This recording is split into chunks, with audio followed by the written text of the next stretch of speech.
Shalom Ibu Bondi dan teman-teman sekalian, kami dari kelompok 1 yang beranggotakan saya, Joakim Christian Simamora, dengan NIM 250710101042 dan teman saya. Perkenalkan, nama saya Printus Sumanggor dengan NIM 250710101077. Shalom, perkenalkan nama saya Brian David Tuamanurung dengan NIM 2509 10101024. Perkenalkan, saya Dwi Feplina dengan NIM 250910302094.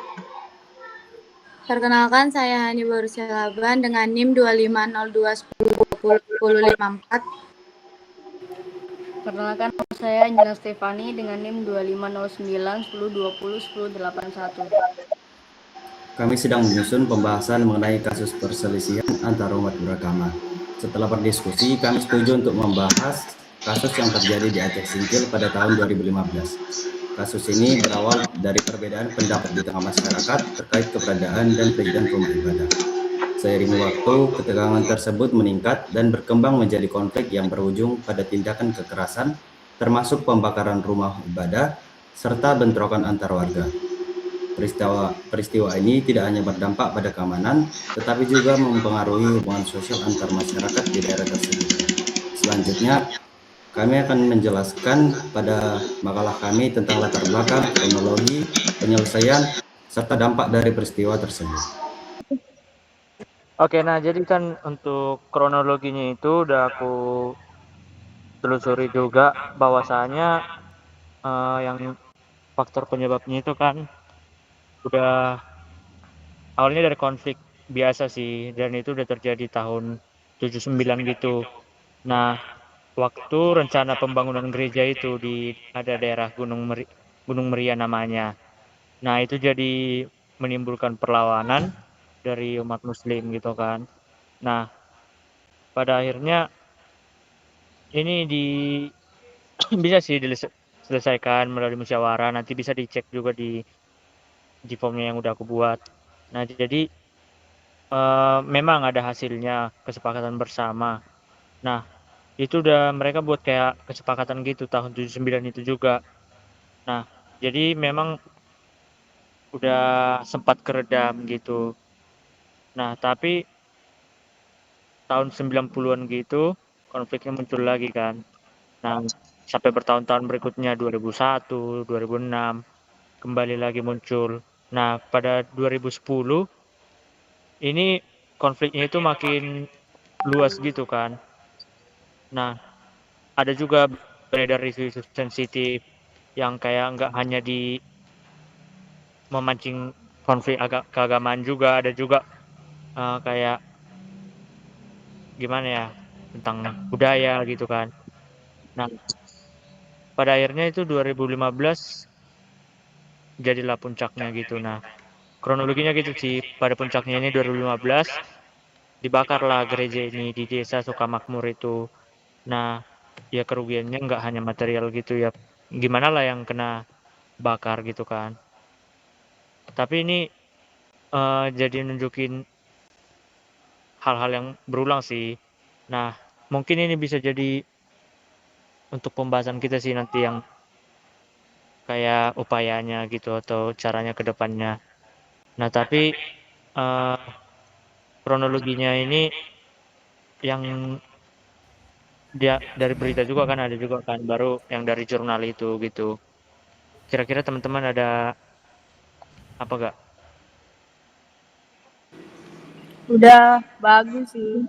Berarti kamu cari dari beberapa sumber kan ya, Fit, ya? Nggak cuma satu aja ya? Iya dong. Oh, mantep sih. Kalau lain gimana yang lainnya?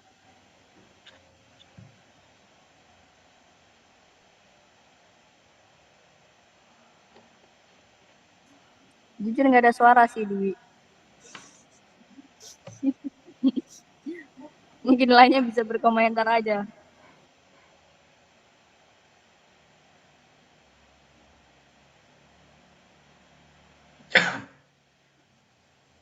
Aman berarti berlanjut kita.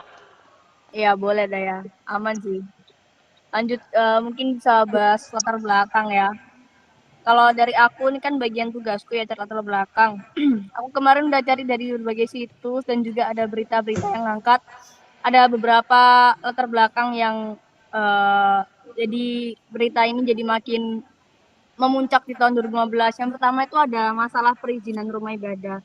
Terus yang kedua juga ada ketegangan mayoritas minoritasnya, terus ada kesepakatan yang tidak konsisten. Yang keempat tuh ada provokasi dan mobilisasi massa. Terus ada juga lemahnya penegakan hukum dan kurangnya dialog. Nah, berarti nanti ini bakal aku rangkum lagi sih, biar nanti jadi runtut di latar belakang. Menurutku penyelesaiannya yang ada masih belum cukup karena lebih fokus mendalam konflik, bukan menyelesaikan akar masalahnya. Jadi nanti kita mau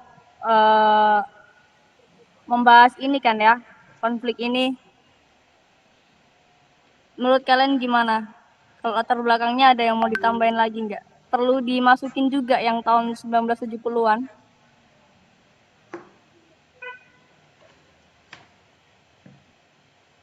Yang untuk terdahulu untuk masuk yang latar belakang itu perlu ditambahin, tapi gak usah dijadikan fokus gitu. Fokusnya tetap ke 2015, tapi tetap beralur dia dari awalnya yang awal masalahnya tahun 1979 itu sampai 2015 gitu.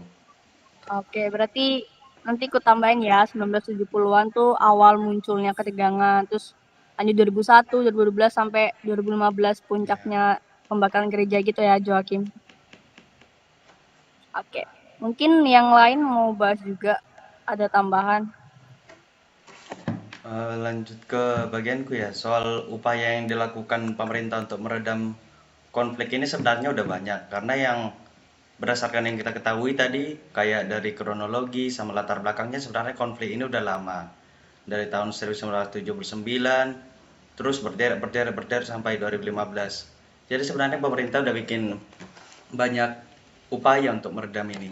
Yang pertama itu pada tahun 1979 itu, pemerintah udah pernah memfasilitasi diskusi antar 6 tokoh ulama sama 6 tokoh pemuka masyarakat yang dari Kristen untuk membuat kesepakatan tentang pengaturan rumah ibadah ini. Tapi tetap ada gesekan di dalam masyarakat, jadi diperkuat di dalam ikrar yang dituangkan dalam perjanjian 13 Oktober 1979.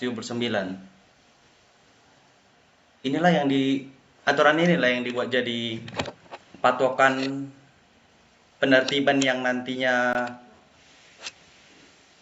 makin besar pecah masalah yang 2015 itu. Karena pemerintah itu menertibkan beberapa rumah ibadah yang enggak sesuai dengan izin kesepakatan pada tahun 1979 itu kan. Pihak Kristen enggak terima. Mereka menganggap penambahan rumah ibadah itu untuk menyesuaikan jemaat yang terus bertambah. Tapi untuk orang Islam sendiri, orang itu berpegangnya sama perjanjian itu. Yang diizinkan hanya segitu, ya berarti hanya segitu yang dibangun. Setelah pecah lah yang 2015, inilah yang jadi fokus upaya yang ku apain itu, yang ku cari. Upaya yang dilakukan pemerintah pada tahun 2015 itu, yang pertama langsung menurunkan personil TNI sama Polri untuk mengamankan daerah rawan. Terus beberapa warga yang menganggap daerah itu berbahaya atau takut mengalami trauma diungsikan ke beberapa daerah seperti Dairi, pokoknya daerah-daerah Sumatera Utara lah. Setelah agak tenang, baru pemerintah melakukan mediasi lagi antara tokoh agama Islam dan Kristen lagi, yang ditolong juga oleh Bapak Menteri Agama saat itu, Pak Lukman Hakim ya. Karena fokus pemerintah lumayan terlihat dalam kasus ini, jadi mediasinya berjalan lancar lah. Terus kemudian setelah mediasi itu dilakukan, ulama-ulama Islam sampai pemuka-pemuka agama Kristen memberikan pengertian ke masyarakat. Akhirnya gesekan-gesekan di masyarakat masih mulai teredam. Jadi setelah mulai damai, pemerintah menjemput kembali itu yang warga yang udah diungsikan kan. Setelah setelah dijemput rakyat yang diungsikan itu, barulah ditangkap provokator demonya, kayak orang yang menghasut perpecahannya, kayak yang provokator utamanya itu yang kulihat kurang lebih 6 tahun pidananya. Untuk yang ringan 6 bulan, karena bentroknya ini udah besar. Yang 6 tahun itu dijatuhi karena bentroknya udah besar, ada yang pembakaran, ada yang hampir atau memakan korban jiwa juga. Jadi upaya yang dilakukan pemerintah untuk mengatasi hal ini secara 2015 ini sebenarnya udah cukup bagus, karena dari awal sampai akhir sudah tertata, dari mengamankan wilayah dulu, menenangkan masyarakat, terus mengadili. Tapi kalau untuk mengatasi akar masalahnya, aku setuju sama si Stevie tadi, itu belum diatasi sampai ke akar-akar, karena ini masih bisa berulang lagi. Mungkin sekian kalau dari upaya apanya, bisa lanjut teman-teman. Oke, yuk lanjut yuk. Udah mantap kali Joakim. Berarti lanjut ke aku ini atau masih ada yang mau menanggapinya si Joakim tadi? Bentar. Udah cukup luas sih dia. Overall Joakim udah lengkap sih. Berarti lanjut ke bagianku ya. Yoi. Kurang lebih aku kan di upaya pencegahan hampir sama kayaknya si Joakim itu. Kalau si Joakim kan dia upaya yang udah dilakukan dari sebelumnya yang udah terjadi. Jadi kalau di bagianku itu di upaya pencegahan yang mungkin biar nggak terulang lagi. Kalau yang ku dapat ya kan dari apanya itu kan dari kasus kebakaran gerejanya itu kan udah sering dibuat upaya dari regulasi dari ibadah, keterlibatan pemerintahnya juga untuk menyelesaikan masalahnya itu kan udah ada banyak yang dilakukan itu. Terus kalau yang dari ku dapat itu tapi solusinya itu masih gimana ya dibilang? Karena kan dari awal dia udah kejadiannya bukan cuma yang dari 2015 itu, udah berlanjut dari tahun sebelum-sebelumnya. Makanya solusi yang dikasih itu kayak dari sosialisasi dari antar umat beragamanya itu masih kurang, dari pemerintahnya juga masih kayak kurang gitu, mengasih solusi yang bukan cuman bukan cuman apa ya dibilang,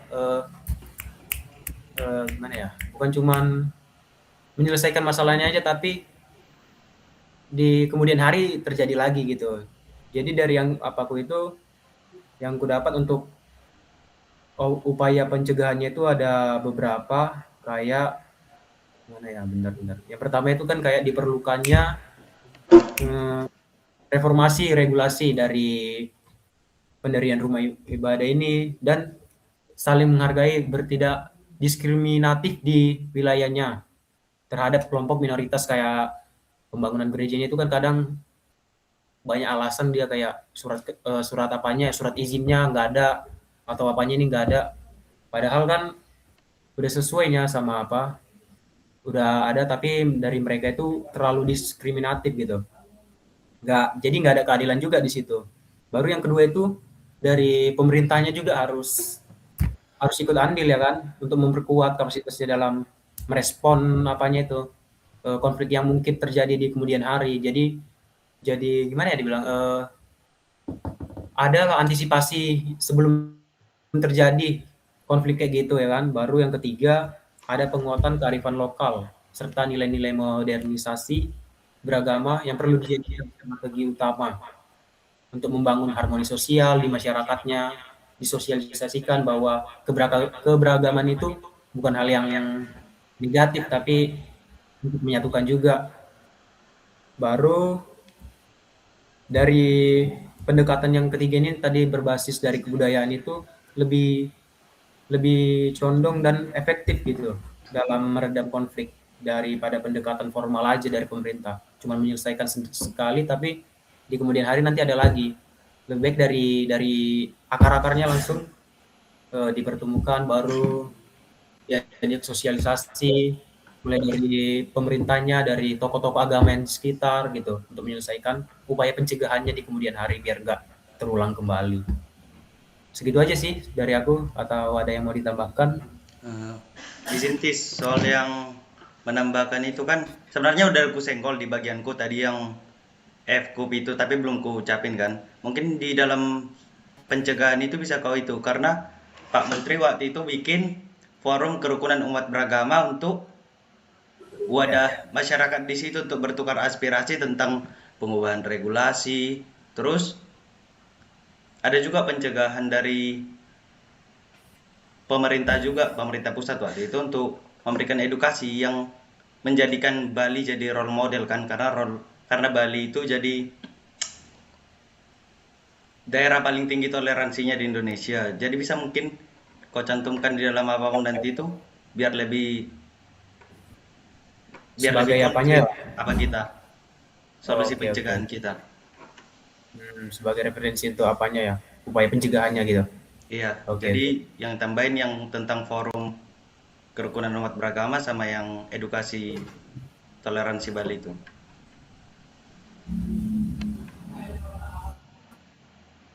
Ada yang lain dari yang lain? Angel, Hani, David, Dwi.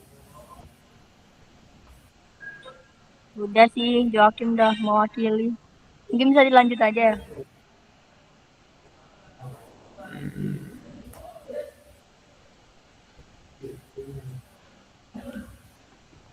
Suaranya nggak kedengaran. Nggak ada Dwi, nggak ada suaranya Dwi. Suaranya Kak. Kayaknya aku nggak ada suara gara-gara ngerekam layar, udah aku matiin ini. Oh gitu ya.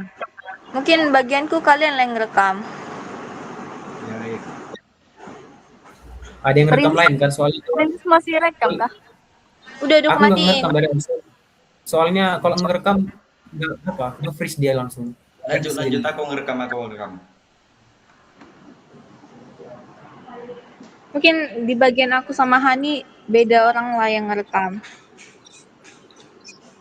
Ya, aku bisa rekam cuma nggak ada suaranya. Aman. Aku bisa udah ngerekam aku dari tadi, dari awal. Oh, oke. Dwi, langsung aja Dwi masuk. Ya, aku pindah tempat, tadi ada yang mau masuk kamar. Kan selanjutnya itu gimana sih sikap kita sebagai orang Kristen menyikapi kayak kasus yang lagi kita bahas nih, yang konflik antar umat agama di Aceh 2016. Jadi menurut aku itu kita sebagai orang Kristen ya tidak boleh lah terlalu terpancing emosi, kayak tidak terlalu larut-larut gitu. Nah, lalu kita jangan terlalu mudah terprovokasi, dan juga sebenarnya kita tidak harus menolak segala bentuk kekerasan. Jadi sikap ini mewujudkan secara konkret bahwa kita tidak akan menyebarkan hoax, terus dengan cara tidak memperkeruh keadaan seperti kayak memicu kebencian. Terus kita ya menerimalah, mengutamakan dialog sebagai jalan penyelesaian masalah. Terus apabila kayak terjadinya ketidakadilan, ya kita sebagai orang Kristen tetap memiliki tanggung jawab, kayak moral untuk menyuarakan kebenaran, tapi harus dilakukan dengan cara damai dan tidak merugikan pihak lain. Mungkin dari teman-teman ada tanggapan atau tambahan untuk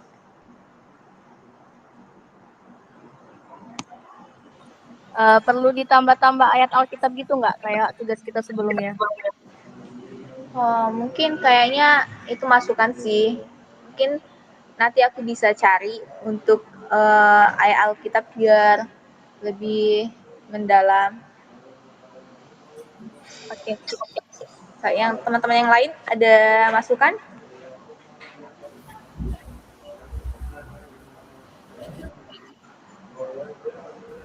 Sama sih kayak yang dibilang si apa tadi.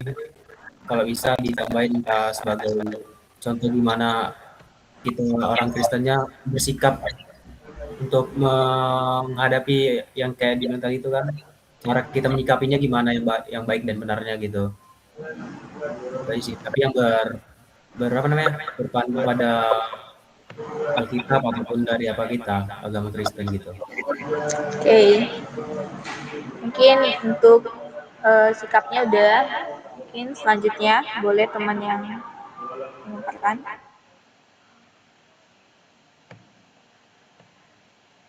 Jadi aku bisa berdebat itu bersifat kompleks dan berulang. Terus itu juga putus-putus nggak sih suaranya? Iya, Suaranya nggak kurang ada. terus, Nggak dengar juga suara Muhani. pelan-pelan aja. Jadi kesimpulan yang dapat aku ambil di sini tuh jelas gak? Jelas gak? Jelas. Konflik antar umat beragama di Aceh Singkil ini tuh bersifat kompleks dan berulang. Terus itu juga konflik ini tuh dipicu mungkin oleh faktor regulasi, sosial, politik, serta juga mungkin lemahnya penyelesaian akar masalahnya ya.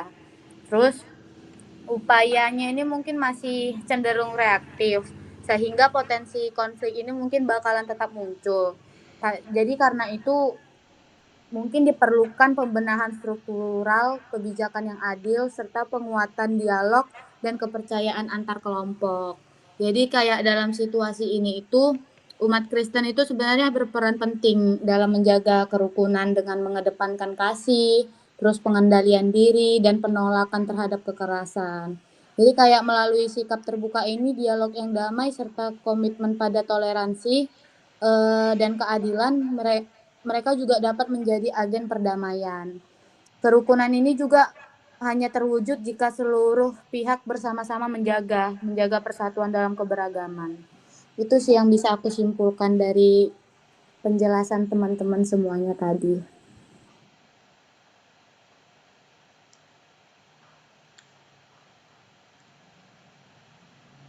Oke, aman ya. Mungkin nanti kalau ada tambahan lagi, ini belum kepikiran sih kalau tentang kesimpulan kan ya intinya kamu menyimpulkan dari yang kita bahas aja sih. Jadi kalau Nah, makin panjang juga namanya bukan kesimpulan kayaknya. benar. Ada lagi nggak yang mau dibahas nih? Apa ya?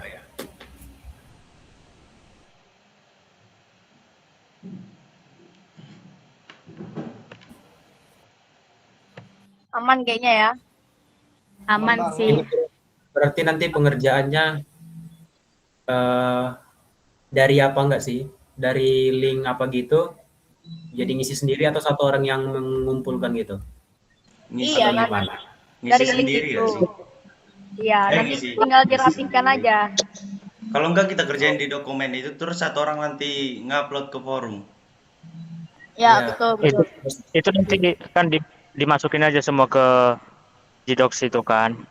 Nah, baru nanti satu orang lah yang ngedownload itu baru di-download biar bisa dibuka di Word. Nah, di Word yang diedit nanti biar bisa masuk di sampulnya. Oke. Tapi di aku Gdocs bisa diisi. Gimana itu? Apa? Yang tadi ku kirim di grup kan nggak bisa aku isi di Gdocs-nya. Kayak nggak bisa diedit. Kamu ada aplikasinya nggak? Ada. Oh gitu ya. Soalnya di aku bisa Gdocs yang sih. kirim nggak bisa dibuka. Gdocs yang kirim nggak bisa dibuka. Mungkin nanti aku coba lagi ya. Ya, nanti Harusnya bisa sih. kalau nggak Soalnya aku udah bisa, Dwi minta tolong aja.